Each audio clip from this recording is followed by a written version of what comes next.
இந்த நிகழ்ச்சியில் பங்கேற்பதில் எனக்கு கூடுதல் பெருமை, கூடுதல் மகிழ்ச்சி. ஏனென்றால் மாண்புமிகு தமிழ்நாடு முதலமைச்சர் அவர்கள் என்னை தமிழ்நாட்டுடைய துணை முதலமைச்சராக நியமித்த பிறகு சென்னைக்கு வெளியே, நேற்று சென்னையில் ஒரு நிகழ்ச்சியில் கலந்து கொண்ட, சென்னைக்கு வெளியே நான் கலந்து கொள்கின்ற முதல் அரசு நிகழ்ச்சி இந்த நிகழ்ச்சி. துணை முதலமைச்சராக நம்முடைய விளையாட்டு மேம்பாட்டுத்துறையின் சார்பாக நான் கலந்து கொள்கின்ற முதல் நிகழ்ச்சியும் இந்த நிகழ்ச்சி தான்.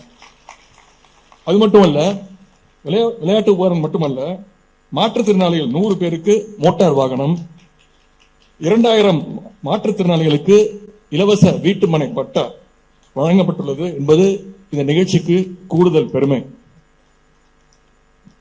கலைஞர் ஸ்போர்ட்ஸ் கிட் திட்டத்தை மதுரையில் இந்த வருஷம் கடந்த பிப்ரவரி மாதம் அன்று தொடங்கி வைத்தோம். தமிழ்நாட்டில் உள்ள 12,525 கிராம பஞ்சாயத்துகளுக்கும் ரூபாய் 86 கோடி மதிப்பீட்டில் விளையாட்டு உபகரணங்களை தொடர்ந்து வழங்க இருக்கின்றோம். இதுவரை தமிழ்நாடு முழுக்க 18 மாவட்டங்கள்ல கலைஞர் ஸ்போர்ட்ஸ் கிட் கொடுக்கப்பட்டிருக்கிறது. அதன் தொடர்ச்சியாக இன்றைய தினம் இந்த சிறப்புக்குரிய நிகழ்ச்சி நடந்து கொண்டிருக்கிறது. தென் மாவட்டங்கள் என்றாலே அது வீரத்திற்கு பெயர் போன மாவட்டங்கள். வீரத்தில் மட்டுமல்ல, வீர விளையாட்டுகளிலும் தலை சிறந்த மாவட்டங்கள்.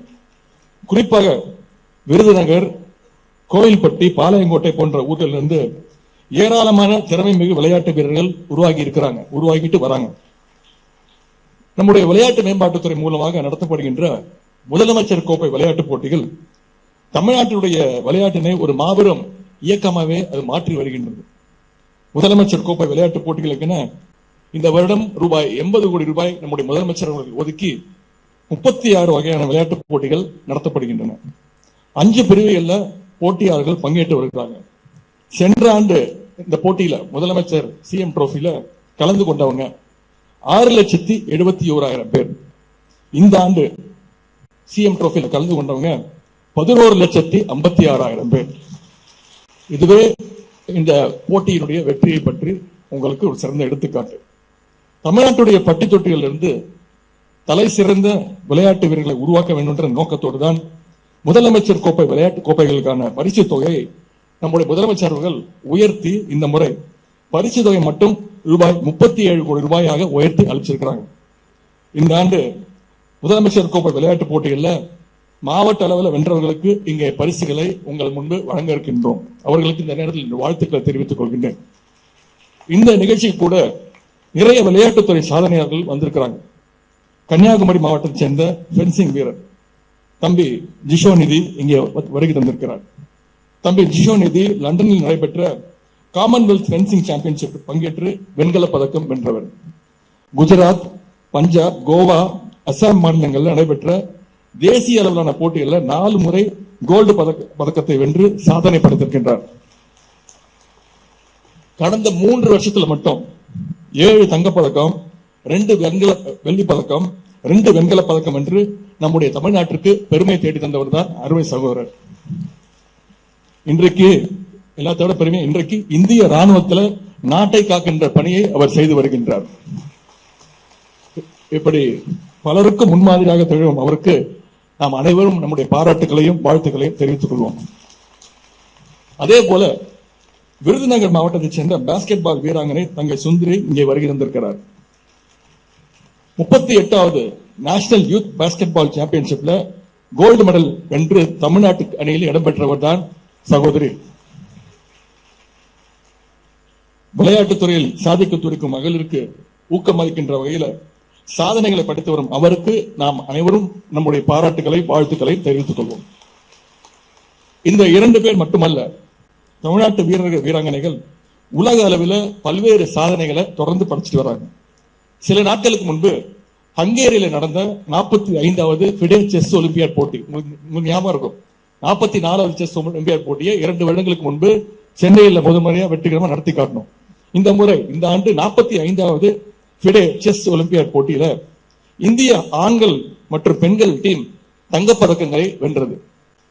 தங்கப்பதக்கத்தை வென்ற இந்திய செஸ் அணியில தமிழ்நாட்டைச் சேர்ந்த கிராண்ட் மாஸ்டர்கள் தம்பி குகேஷ், தம்பி பிரக்யானந்தா, சகோதரர் ஸ்ரீநாத் நாராயணன், தங்கை வைஷாலி ஆகியோர் இடம்பெற்று சிறப்பான பங்களிப்பை கொடுத்தாங்க. அவர்களுக்கு நம்முடைய முதலமைச்சர் அவர்கள் மொத்தம் 90 லட்சம் 90 lakhs rupees உயரிய ஊக்கத்தொகையாக ஹை கேஷ் இன்சென்டிவ்ஸாக வழங்கி அவங்கள ஊக்கப்படுத்தினாங்க. அதே போல இந்த வருடம் பாரிஸ்ல நடந்த பாரா ஒலிம்பிக் போட்டிக்கு தமிழ்நாட்டிலிருந்து 6 மாற்றுத்திறனாளி வீரர்களை அனுப்பி வைத்தோம். அந்த 6 வீரர்களுக்கும் போட்டிக்கு போவதற்கு முன்பாகவே ஊக்கத்தொகையாக முதலமைச்சர் அவர்கள் 7 லட்சம் ரூபாய் வழங்கி ஊக்கத்தொகையாக அனுப்பிச்சு வச்சாங்க. சென்ற 6 பேர்ல 4 பேர் பதக்கம் வென்று இந்தியாவுக்கு பெருமை சேர்த்தாங்க. அந்த 4 பேருக்கும் மொத்தம் 5 கோடி ரூபாய் அளவுக்கு நம்முடைய முதலமைச்சர் அவர்கள் பரிசு தொகையை வழங்கினார். இந்த 3 வருடங்கள் மட்டும் நம்முடைய முதலமைச்சர் அவர்கள் கிட்டத்தட்ட 1300 விளையாட்டு வீரர்களுக்கு 38 கோடி ரூபாய் அளவிற்கு ஹை கேஷ் இன்சென்டிவ்ஸ் உயரிய ஊக்கத்தொகையை வழங்கியிருக்காங்க. அதேபோல் அரசு மற்றும் அரசு பொதுத்துறை நிறுவனங்கள்ல விளையாட்டு வீரர்களுக்கு 3% இட ஒதுக்கீட்டின் அடிப்படையில் வேலை வாய்ப்பை வழங்க வேண்டும் என்று ஜாப் ஆஃபர்ஸ் வேண்டும் என்று விளையாட்டு வீரர்கள் தொடர்ந்து கோரிக்கை வச்சுட்டு இருக்காங்க. கழக அரசு அமைந்த பிறகு நம்முடைய மாண்பு முதலமைச்சருடைய சீரிய நடவடிக்கையின் பேர்ல முதல் கட்டமாக 100 விளையாட்டு வீரர்களுக்கு அரசு பணி வழங்க இருக்கிறோம் என்பதை இந்த நேரத்தில் மகிழ்ச்சியோடு தெரிவித்துக் கொள்கின்றேன்.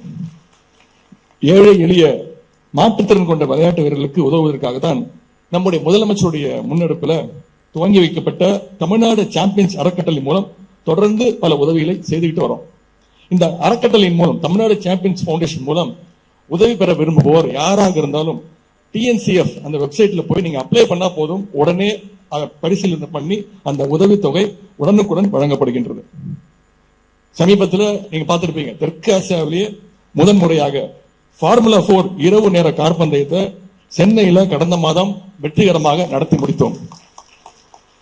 கடந்த ஜனவரி மாதம் கேலோ இந்தியா இளையோர் போட்டிகளை தமிழ்நாட்டுடைய வரலாற்றிலேயே முதன்முறையாக நம்ம நடத்தி காட்டினோம். அந்த கேலோ இந்தியா விளையாட்டு போட்டியில 38 தங்கம், 21 வெள்ளி, 39 வெண்கலம்னு 98 பதக்கங்களுடன் தமிழ்நாடு முதன்முறையாக அந்த மெடல் டாலியில ஃபர்ஸ்ட் டைம் இன் ஹிஸ்டரி 2வது இடத்துக்கு நம்ம தமிழ்நாடு பிடித்தது. விளையாட்டுத் துறையில் மட்டுமல்ல, நம்முடைய திராவிட மாடல் அரசினுடைய பல்வேறு துறைகளும் இன்றைக்கு மகத்தான சாதனைகளை படைத்து வருகின்றது. வறுமை ஒழிப்பு, சுகாதாரம், கல்வி, வேலைவாய்ப்பு, மகளிர் நலன் உள்ளிட்ட 13 துறைகள்ல தமிழ்நாடு முதல் இடத்தில் இருக்குதுன்னு நான் சொல்லல, ஒன்றிய அரசுடைய நிதி ஆயோக் புள்ளி விவரங்கள் தெரிவிக்கின்றன. அது மட்டுமல்ல, நேற்றைய தினம் ஒரு செய்தி வந்தது. ஒன்றிய அரசினுடைய புள்ளியியல் துறை ஸ்டாட்டிஸ்டிக்ஸ் டிபார்ட்மெண்ட் சார்பில் ஒரு புள்ளி விவரம் கொடுத்திருக்கிறாங்க.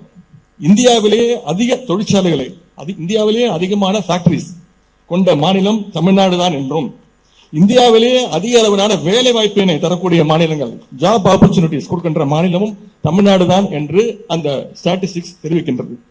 இப்படி எல்லா துறைகளிலும் தமிழ்நாடு இந்தியாவிற்கே வழிகாட்டி கொண்டிருக்கிறது என்பதை இங்கு நான் பெருமையோடு தெரிவித்துக் கொள்கின்றேன். பாதகம் செய்பவரை கண்டால் நாம் பயங்கொள்ளலாகாது பாப்பா, மோதி மிதித்து விடு பாப்பா, அவர் முகத்தில் உமிழ்ந்து விடு பாப்பா.